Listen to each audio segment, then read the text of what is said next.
Имам топло пушена сьомга. Искам да я нарежа на много тънко, почти като стек тартар. Много фино. Нарязвам на ленти.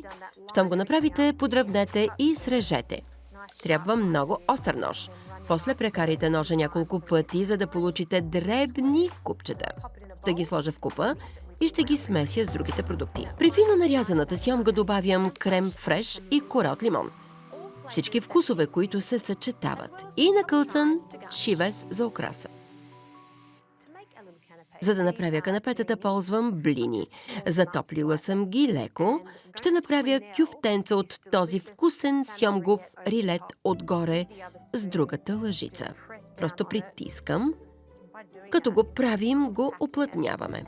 Изглежда фантастично за презентация. Слагаме го върху блините. Хубаво е. Всичко е в дребните детайли. Малко хайвер от сьомга отгоре за соленост. И шивеса. Слагам отгоре. Колко сладко. Не е трудно да си представиш тези канапета в бална зала, пълна с гости, облечени в изискани тоалети. Наистина са нещо приказно.